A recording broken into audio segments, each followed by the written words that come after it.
들어가서 보니까 10시가 넘었더라고요. 한 10시 20분. 그래서 제가 속으로 야, 내가 많은 피해를 끼쳐드렸구나. 목사님께서 편안하게 하시라고, 마음껏 하시라고.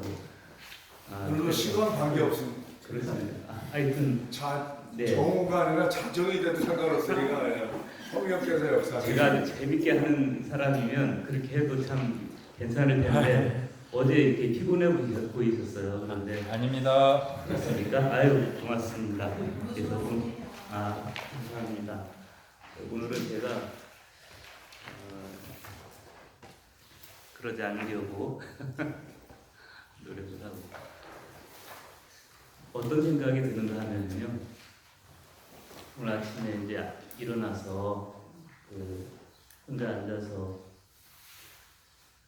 짧게 생각을 했는데 그 부탄트 메시지라는 책이 생각이 났어요. 거기 보면 그 미국의 여의사가 이제 그 오스트리아, 그러니까 오스트레일리아 호주의 그 참사랑 부족이라고 하는 그 이제 원주민들, 이제 그들과 함께 이렇게 들어가서 잠시 생활을 하면서 그들에게 느낀 이제 어떤 소회들이 있습니다. 소회들. 그 도시에서 도시 문화 속에서 살아온 자신의 삶이 그들에게 느껴지기에 얼마나 그게 폭력인지, 사막의 돌개바람처럼 그렇게 어느 날 문명을 가지고 들어와서 그들의 그 자연스러움을 무너뜨린 그들을 향해서 부탄트, 돌연변이라는 뜻인데 그 문명사회 사람들을 돌연변이라고 부르면서 그 표현한 들은 적이 있습니다. 거기 보면 이제 그 원주민 추장이 생일을 맞이했는데 축하드립니다. 그러니까 뭘 축하하는 겁니까? 생신 맞은 거 축하합니다. 그러니까 우리는 그런 거 축하하지 않습니다. 뭘 축하합니까? 우리는 달라진 것을 축하합니다. 그러니까 그 새로 한 살 더 먹으면서 내가 더 성숙하고 달라진 게 있으면 우리 그걸 축하하지 무작정 축하하지 않는다. 그런 한마디 한마디 속에서 어떤 그 문명 이면에 살아가는 분들의 지혜, 옛날 그 인디언들이 가지고 있던 그런 지혜들이 문득문득 보였는데 짧게 어제 이제 같이 식사를 하고 같이 오늘 아침에도 기도회를 하고 또 같이 식사를 하고 하면서 좀 그 여의사가 그런 그분들하고 짧은 그 경험을 했듯이 저도 짧은 순간이지만 굉장히 신선하고 그래서 오히려 제가 이곳에 와서 그 격려를 받고 또 회복되고 돌아가는 그런 느낌, 그리고 좀 정화돼서 돌아가는 그런 느낌 받았습니다. 여러분들이 참 경외스럽고 감사합니다. 감사합니다. 우리 개신교를 사람들이 개독교라고 그러는데 그 다육 공동체 와서 생활하면서 잠깐 있으면서 정말 우리가 다 이렇다면 우리 프로테스탄트 공동체가 다 이렇다면 누가 우리를 향해서 그렇게 부르겠는가, 그런 생각도 해봤습니다. 우리 시대에 이 다육 공동체가 참 몇 남지 않은 우리 개신교의 자존심이다, 이런 생각도 들고요. 그래서 참 감사한 마음이 듭니다. 그 교회가 신학을 잃었다, 신학을 더 이상 하지 않는다라고 이야기했는데 교회에서 내버린 신학의 정중앙에 예배가 있어요. 예배. 언제부턴가 그 90년대 초반에 그 온누리 교회에서부터 찬양과 경배, 시작이 되고, 그리고 이제 호주에 있는 교회, 싱가포르이든가 그 빈야드 교회, 예, 빈야드 교회가 급성장을 했는데 그 급성장이 뭐냐, 비결이 뭐냐 하니까 예, 열린 예배였습니다. 그러니까 예배의 틀을 완전히 깨서 이제 목회자도 강단 구조도 이제 강대상도 다 없애고 목회자는 이제 그냥 마이크 하나 들고 단에 서서 먼저 찬양반이 나와서 뜨겁게 찬양하면 그다음 목회자는 나와서 마이크 들고 설교하고 또 사라지면 또 찬양단이 뜨겁게 찬양하고 예배 마치는. 그러니까 이제 그 젊은이들의 코드에 맞았고 그래서 그 빈야드 교회가 급성장을 했는데 캐나다죠? 캐나다. 네. 맞습니다. 캐나다의 빈야드 교회. 그때부터 이제 우리 한국 목회자들이 막 러쉬를 이뤘죠. 그 성장의 비결을 찾기 위해서 이제 그 빈야드 교회에 가서 그 열린 예배를 배워오고 그때부터 이제 예배가 한국 교회 예배가 아주 본격적으로 망가지기 시작을 했죠.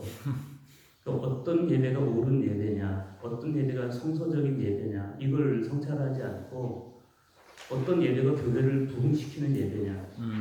여기 이제 포인트를 두다 보니까 하나님이 하시는 예배가 아니라 정말 자기 소견에 옳은 예배, 아주 성장을 위한 자본주의적인 그런 예배가 드려지면서 꼭 그렇게 해서라도 예수님 믿는 분들이 늘어날 수 있다면 참 좋지만 그러나 그 예배를 통해서 더 이상 성도들의 영적 성장이 성숙해지기보다는 아주 자본주의적인 그런 영성으로 가버리고 말았다라는 측면에서는 굉장히 우리가 반성해야 되고 다시 예배를 좀 고추 세워야 되는 그런 시기를 맞이하고 있다. 그렇게 보겠습니다. 그 카타파티, 그러니까 그 개념 너머에 계신 하나님을 만나는 그 방법이 뭐 이콘 묵상이라든지 또 십자가상 묵상이라든지 여러 방법이 있는데 그 중에 하나가 성찬을 받는 것이죠. 헤지카스트들이 인간의 본질도 심장이 마음에 있다. 인간의 가장 중요한 본성이 마음에 있다. 심지어 인간의 이성도 마음에 있다. 그러면 마음은 도대체 어디 있는 거냐? 그 마음은 심장이 있다. 그래서 이제 심장을 마음에 지다 이렇게 이야기를 하죠. 그때부터 사람들은 심장을 주목했고 마음으로 하나님을 인식하려는 노력을 했는데 사실 성경을 거슬러 올라가면 하나님께서 왜 6월절 만찬을 나누라고 하셨을까? 그리고 예수님은 그 6월절을 받아서 성찬, 6월절 만찬을 통해서 당신의 살과 피를 사람들에게 말씀하시고 그리고 받아 먹으라, 받아 마시라 하셨을까? 그것은 말씀을 통해서 전달되는 하나님의 메시지도 중요하지만 성찬을 받음으로써 그 짧은 한마디 속에 당신의 메시지를 넣어서 그 성찬을 마음으로 받아들이는 그럼으로써 더 이상 말씀이 머리에 머물지 않고 내 삶 속에 녹아서 내 가슴에 내 심장에 녹아서 마치 심장이 펌프질하면서 온 피가 뇌에도 가고 팔에도 가고 다리에도 가고 그러면서 그 사람의 삶 전체가 심장을 통해서 이루어지듯이 내 안에 계신 예수 그리스도, 내 심장에 계신 예수 그리스도, 그분의 삶이 내 생각에 영향을 미치고 내 삶 전체에 영향을 미쳐서 그냥 말씀이 관념의 세계에 머무르는 것이 아니라 내 삶 속에서 리얼리티로 살아계신 예수 그리스도로 예수적 삶으로 그렇게 우리를 변화시켜 가는 거기에 성찬의 의미가 있지 않을까 그런 생각을 해봅니다. 예전의 기원에 대해서 좀 말씀을 드리면 말씀드렸다시피 예배의 기원은 6월절 만찬입니다. 유월절 만찬. 하나님께서 그 이스라엘의 조상들, 그러니까 히브리들이죠. 히브리. 우리가 히브리 하면 민족 이렇게 생각을 하지 않습니까? 히브리 민족. 그러나 사실 히브리는 민족적인 개념이 아니고 계급적인 개념입니다. 고대 근동 지방에 노예를 뜻하는 네 가지 단어가 있었는데 히브리, 이브리, 아피루, 하피루 이런 단어들이 있죠. 노예를 뜻하는 겁니다. 노예.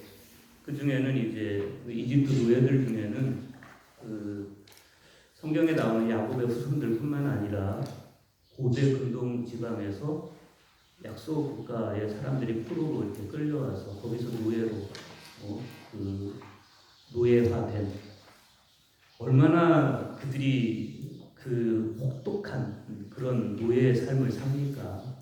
이집트에 가보면 뭐 피라미드라든지 스핑크스라든지 건축물 하나하나가 굉장한데 중장비도 없던 시대에 그런 건축물을 만들어낸 노동력은 얼마나 고통스러웠을까 생각할 수 있죠. 그 노예들을 탈출시켜서 엑소더스 탈출시켜서 광야 40년의 여정을 걷게 하시면서 그들로 하여금 이스라엘이라고 하는 나라를 건설하게 하시는 거잖아요.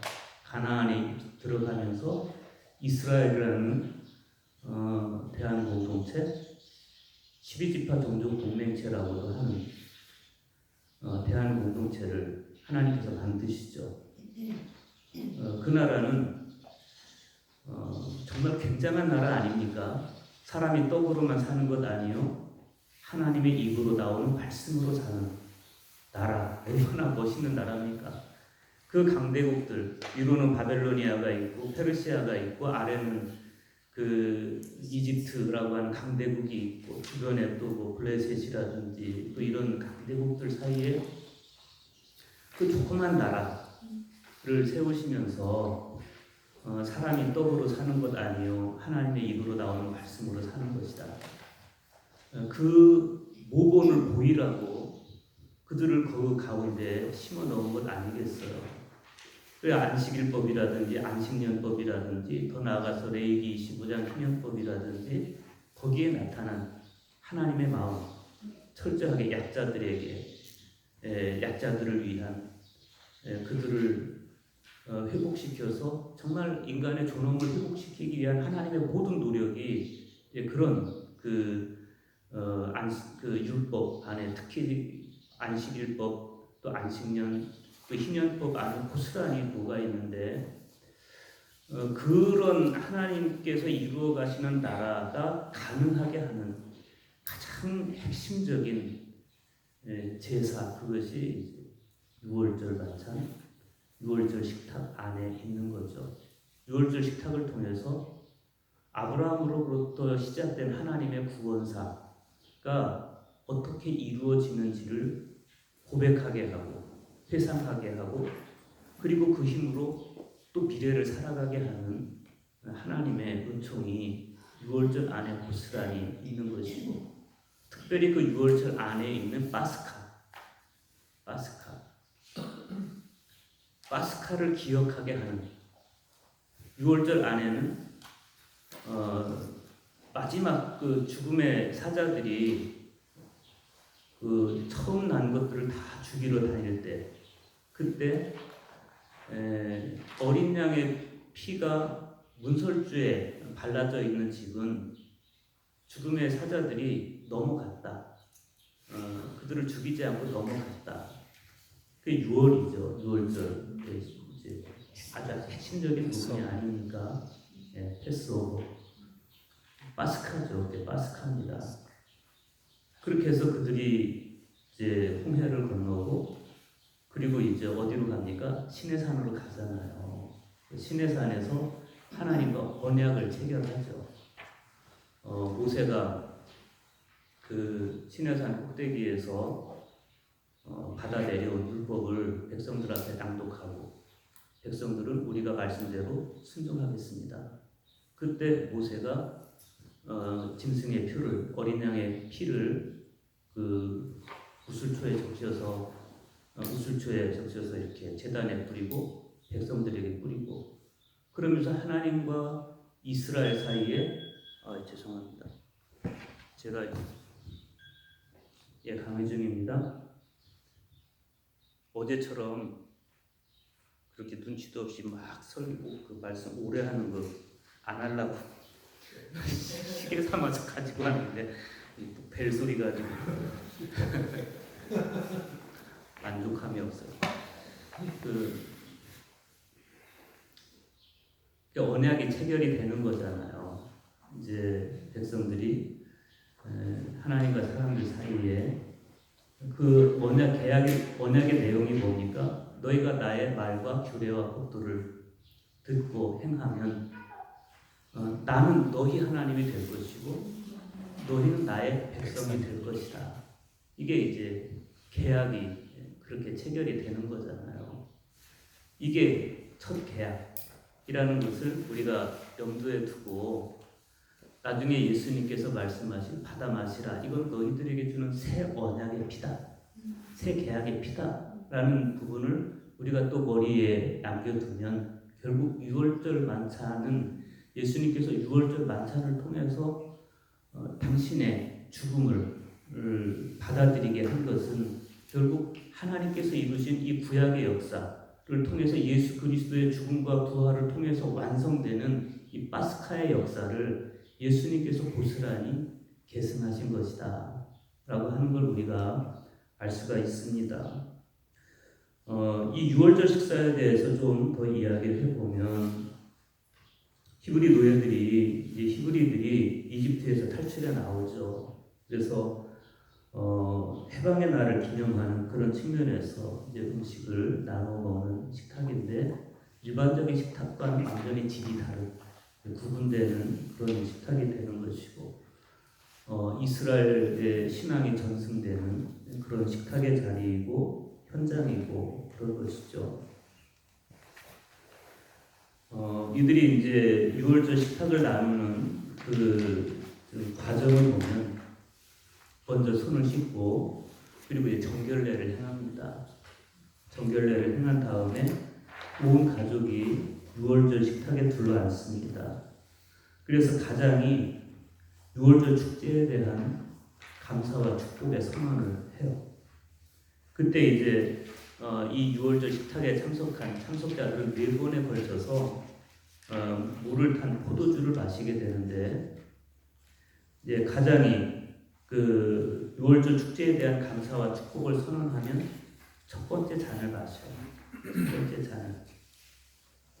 그 다음에 이제 유월절 음식이 들어오는데 그 음식은 아주 소박하게 과거 태국 전통에 따라서 쓴나물 또 무교병이 올라오고 히브리어로 마짜라고 하는 이 무교병이 올라오는데 여러분이 아시다시피 누룩을 넣지 않은 아주 딱딱한 그런 빵을 먹으면서 이제 그 조상들이 출애굽할 그 당시의 긴박감을 이제 같이 체험을 하는 것이죠. 빵이 발효될 그 시간을 기다릴 여지도 없이 급하게 나오던 그 출애굽 당시의 긴박감을 상기하고 그 다음에 이제 유대인의 정신적 유산인 탈무드 중에서 율법 이외에 우화로 이루어진 학가다라는 게 있어요. 학가다를 또 어른이 읽어주는데 자녀의 질문에 대한 답변 형식으로 이 학가다가 읽혀집니다. 자녀가 먼저 질문을 합니다. 오늘 이 식사는 무슨 뜻입니까? 이렇게 질문을 해요. 그러면 집안의 어른이 신명기 6장 21절의 말씀으로 대답을 해줍니다. 우리는 애굽에서 바로의 종노릇을 한 일이 있었다. 그런데 여호와께서 강한 손으로 애굽을 내려치시고 우리를 거기에서 이끌어내셨다. 그리고 이제 계속되는 대답을 통해서 이 출애굽이 과거의 사건이 아니고 그냥 역사 속의 사건이 아니고 생생하게 살아있는 지금의 역사로 이제 그 식탁에 둘러앉아 있는 가족들 가슴 속에 새겨지는 거죠. 그 만찬을 나누면서 그 다음에 이제 애국으로부터 하나님께서 자기들의 조상을 구원하신 것을 회상하면서 할렐이라는 시편 찬가를 부르고요. 두 번째 물탄 포도주를 마십니다. 그러면 이제 그때는 양고기가 식탁에 오르게 됩니다. 그리고 이제 가장은 떡을 떼어서 축복한 다음에 가족들에게 나누어 주는데 신학자들은 예수님께서 만찬을 하시면서 당신의 찢기신 살과 흘리신 피를 말씀하신 받아 먹으라 이것은 너희를 위해서 찢긴 내 살이다. 받아 마시라 이것은 너희를 위하여 흘린 새 언약의 피다라고 말씀하신 것이 바로 이 시점일 거다라고 회상을 합니다. 그리고 나서 그러니까 두 번째 포도주를 마시고 예수님께서 그렇게 말씀하셨다는 거죠. 그리고 이제 세 번째 잔을 마십니다. 이 세 번째 잔을 축복의 잔이라고 불러요. 축복의 잔이라고 부르고 그 잔을 마실 때 또 한 번 감사의 기도를 드립니다. 그리고 이제 할렐의 후반부에 속하는 시편 114편에서 118편 혹은 115편에서 118편을 부르고 네 번째 잔을 마십니다. 그러면 6월절 식사가 마쳐지게 되는 것이죠. 제가 부산에서 그 합동측 목사님 중에 박영국 목사님이라고 히브리 대학교에서 유학을 하고 오신 6월절을 전공을 하셨어요. 그분은 특이하게도 그분이 이제 가끔 그 6월절 만찬을 그 시연하는 제가 한 번 참여한 적이 있었는데 다육공동체에서 한번 그런 식사를 해보면 참 괜찮겠다 그런 생각도 해봅니다. 그런 분들을 초청을 해서 정식으로 6월절 만찬을 해보면 그 다음 성찬을 좀 보다 생동감 있게 받을 수 있지 않을까 그런 생각도 해봅니다. 그러니까 예수님의 마지막 만찬은 바로 이 6월절 만찬을 계승한 것이다. 예수님께서 그냥 당신께서 새로 제자들과 모여서 식사하자 이게 아니라 6월절 식탁을 준비하라고. 그런데 이 방금 말씀드린 6월절 식탁은 어린 양, 피 흘려 죽은 어린 양을 통한 이스라엘의 구원, 히브리들의 구원, 해방을 기념하고 회상하고 하는 것이지만 그것을 계승해서 예수님께서 이 만찬사를 이야기하실 때 예수님은 당신 자신을 파스카로 이제 주시는 겁니다.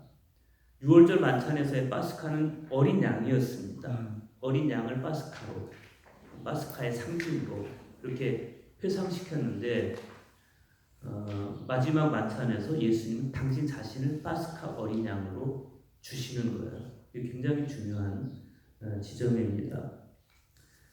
이제 예수님께서 얼마 있지 않으면 제자들과 이별을 하실 텐데 그 이별을 예수님께서는 뭐 제자들을 끌어안고 아쉬움을 표현하신다든지 뭐 그렇게 하시지 않고 제자들과 아주 복음적인 이별을 하시는 것을 우리가 볼 수가 있습니다.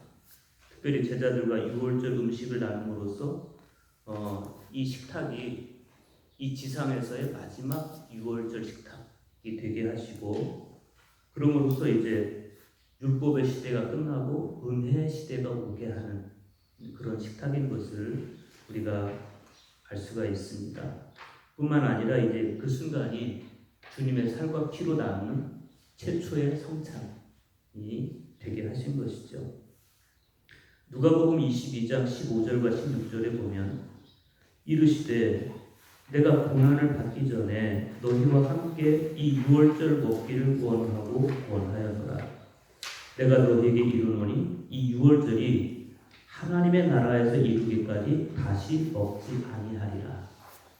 그러니까 이제 다시는 6월절 식탁 하지 말아라. 이제는 성찬을 해야 된다는 거죠. 예수 그리스도의 살과 피로 성찬을 해야 된다는 거죠.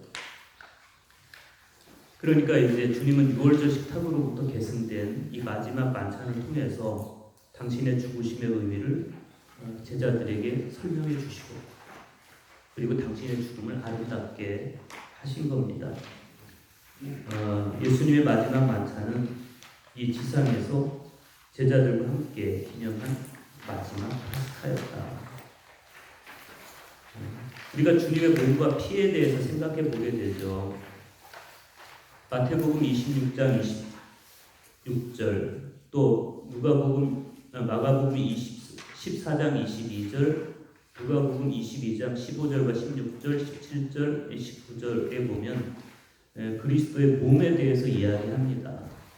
그 중에서 마태복음 26장 26절을 보면 예수님께서 아주 의미심장한 그 식탁을 나누시면서 의미심장한 말씀을 하세요. 그들이 먹을 때 떡을 가지사 축복하시고 떼어 제자들에게 주시며 이르시되 받아서 먹으라 이것은 내 몸이니라 이렇게 말씀하세요. 이것은 내 몸이니라.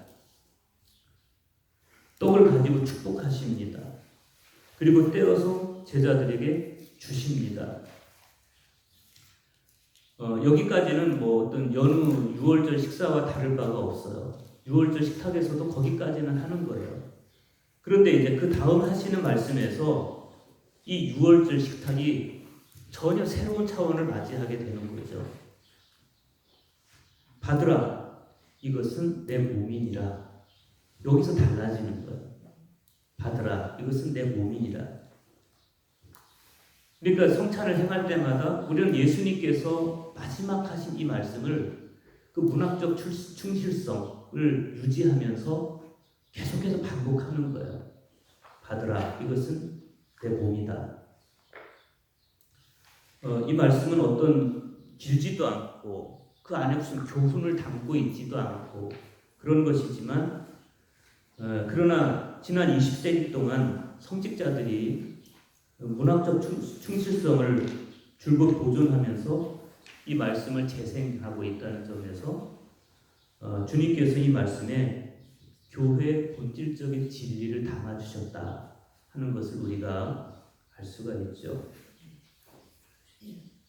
그러니까 예수님은 이 하나의 행위를 통해서 당신의 죽으심을 제자들에게 설명하시는 겁니다. 한 가지 염두에 둬야 할 것은 이 만찬사가 세 명의 제자 마태, 마가, 누가에 의해서 동일하게 언급됐다는 거예요. 그건 뭘 말해주냐면 예수님께서 제자들과 나누신 마지막 만찬과 또 떡을 떼어 주시면서 남기신 그 짧은 말씀이 마태, 마가, 누가 그리고 사도 바울 뇌리 속에 각인이 됐다는 거예요. 그러니까 어찌 보면 신약과 구약으로부터 시작돼서 신약에서 완성된 예수 그리스도의 복음이 받아 먹으라 이것은 내 몸이다 이 한마디 속에 농축됐다는 거죠. 성경을 보면 참 기가 막힌 표현들이 많이 나옵니다. 세례 요한이 예수님이 자기 앞을 이렇게 지나갔을 때 요단강에서 예수님을 보고 딱 한마디 하잖아요. 보라, 세상 죄를 지고 가는 하느님의 어린 양이다. 이렇게 말하죠. 참 그 말씀을 곰곰이 묵상해 보면 요한이 대단한 사람인 거예요. 예수님을 정말 한마디로 너무 정확하게 그 한마디로 예수 그리스도의 모든 걸 다 표현하잖아요. 세상 죄를 지고 가는 하느님의 어린 양.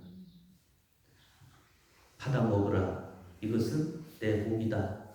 예수님도 그 한마디를 통해서 당신의 죽음에 관한 모든 것을 다 표현하시는 것을 볼 수가 있죠. 그러니 우리가 주일마다 성찬을 받을 때 우리는 그 짧은 한마디 받아 먹으라. 이것은 내 몸이다. 이 말씀을 통해서 예수님의 삶과 죽음과 부활을 통한 인류 구원 전체를 한 번에 우리 몸에 받아들이는 것이죠. 우리 심장으로 받아들이는 것이죠. 주님의 만찬사에 대해서 마태와 마가가 전해주는 예루살렘 전례가 다르고 또 누가와 바울이 전해주는 안디옥 전례가 약간 다른데 마태와 마가는 받아 먹으라 이것이 내 몸이니라 이렇게 말씀합니다. 받아 먹으라 이것은 내 몸이니라. 그런데 누가와 바울은 누가복음 22장 19절, 고린도전서 11장 24절에서 이것은 너희를 위하여 주는 내 몸이다 이렇게 말해요. 그러니까 마태와 누가하고 바울은 좀 더 이렇게 조금 너희에게 주는 이라는 표현을 거기에 이렇게 덧붙여서 좀 의미를 더 명료하게 하려고 노력하지 않았나 그런 생각을 보게 되는 거죠. 그런 신중함은 주님의 만찬사에 대한 의심이라기보다는 주님의 만찬사를 더 자세히 주시하고 보다 분명한 사실을 전달하고 싶어 했던 그런 애정어린 노력이라고 볼 수가 있겠습니다. 하여튼 중요한 것은 마태와 마가가 전하고 있는 예루살렘 전례라든지 아니면 누가와 바울이 전하는 그 안디옥 전례, 공의, 그 예수 그리스도께서 십자가에 찢기신 그 몸이 우리를 위한 희생이었다라고 하는 것을 분명하게 하고 있다는 겁니다. 주님의 피에 대해서 생각해 볼 수 있습니다. 마태복음 26장 27절과 28절, 마가복음 14장 23절에서 24절, 누가복음 22장 7절, 17절, 20절에서 피에 대한 언급이 나오는데 예수님께서 잔을 들고 이 잔은 내 피로 세우는 새 언약 이런 표현을 쓰세요. 내 피로 세우는 새 언약이니 곧 너희를 위하여 붓는 것이라. 여기에서 우리를 성찬 가운데로 초대하시는 주님의 마음을 읽을 수가 있습니다. 이 처음 초대는 제자들을 대상으로 한 것인데 그런데 훗날 바울은 고린도전서 11장 23절에서 내가 너희에게 전한 것은 주께 받은 것이다 이렇게 이야기하면서 이 초대가 주님께로부터 온 것임을 밝혀요. 그러니까 예수님께서 마지막 만찬, 최후의 만찬을 6월절 만찬을 준비하라고 하셨어요.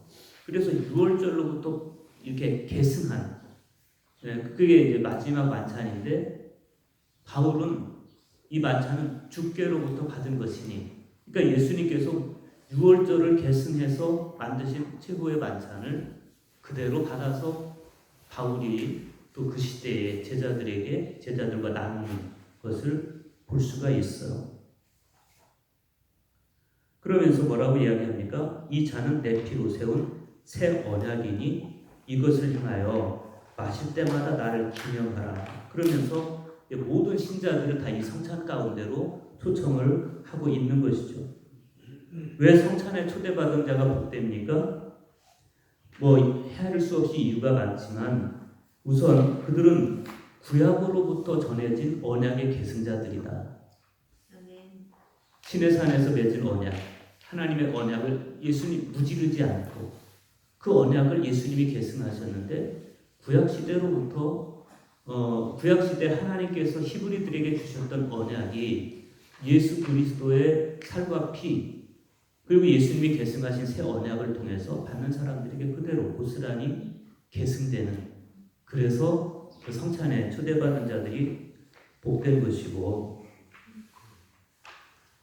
그런가 하면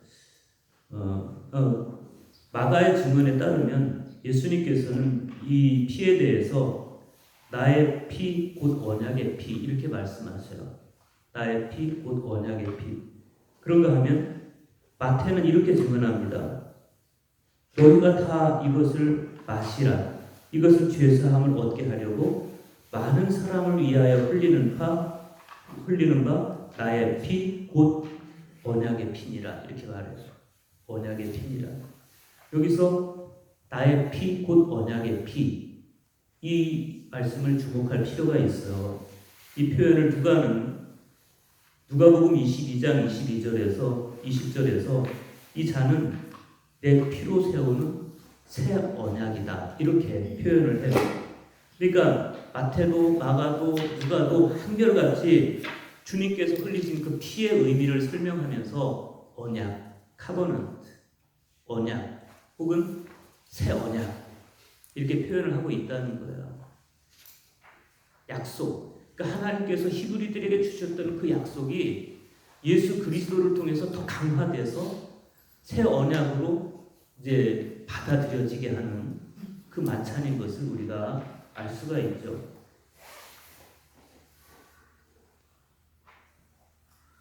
결국 이 만찬을 고스란히 받아들인 게 이제 초대교회 예배예요. 초대교회 예배. 초대교회의 예배는 별다른 거기에 처음에 3세기 예수님께서 승천하신 이후에 300년 동안은 예배는 오로지 성찬이었습니다. 다른 게 없었습니다. 성찬만 있었어요. 3세기까지. 그러다가 이제 3세기 후반 4세기를 전후해서 이제 이 성찬과 말씀이 만나지게 되는 계기가 있어요. 후반으로 가면 초대교회 후반으로 가면 더 나뉘어요. 그래서 그 제일 처음에 이제 성직자가 십자가를 들고 마을을 한 바퀴 돕니다. 인내송을 부르면서 마을을 한 바퀴 돌아요. 이미 예배가 시작이 되는 겁니다. 그러면 이제 신자들이 그 뒤로 쭉 따라 붙고 그래서 이제 성전에 올라가면서 임내송을 부르고 그리고 성전에 들어가면 말씀의 예배가 시작이 됩니다. 그렇게 시작된 예배가 캐리그마, 말씀의 예배, 그 다음에 유카리스트, 성찬의 예배, 그 다음에 코이노니아, 교제, 그 다음 카리스마, 그래서 은사 나눔. 이 그 네 가지로 예배 형태가 이제 발전을 하게 되는 겁니다. 다율공동체는 할 수 있을 것 같아요. 그렇죠? 말씀에 예전하죠, 유카리스트 하죠. 그 다음에 내려가셔서 이제 여러분 코이노니아 하시잖아요. 그리고 나서 이제 오후에 또 모여서 집회할 수 있잖아요. 저희 교회도 좀 그렇게 의미를 부여합니다. 굳이. 말씀의 예배하고 성찬하고 저희도 내려가서 밥 먹고 오후 예배는 정말 뜨겁게 합니다. 뜨겁게. 예? 네. 그래서 그때 막 뜨겁게 기도하면서 방언할 사람 방언하고 하나님께로부터 받은 은사 여기서 다 풀어라. 여기서 다 하라고 그러면서 뜨겁게 해요. 그러면서 이제 예배가 주일 낮 예배로 맞춰지는 것이 아니라 코이누냐 점심 식탁도 이것도 예배의 연장이고 오후 예배까지 이렇게 이어지게 그렇게 의미를 부여하는데 하여튼 3세기까지는 그래도 성찬밖에 없었어요. 성찬만 있었습니다. 그런데 이제 3세기 후반으로 접어들면서 어떤 그 새로운 요구가 생겨요. 그 뭐냐면 이 성찬을 언제 했냐면 저녁에 했어요. 저녁 시간. 성찬은 축제이기도 한데 주님의 생명의 축제인데 왜 이걸 꼭 저녁 때 해야 되냐? 밝은 해가 떠오르는 아침에 하면 좋지 않냐? 이런 그 주장이 제기되면서 저녁에 행하던 성찬이 아침 시간으로 옮겨져요.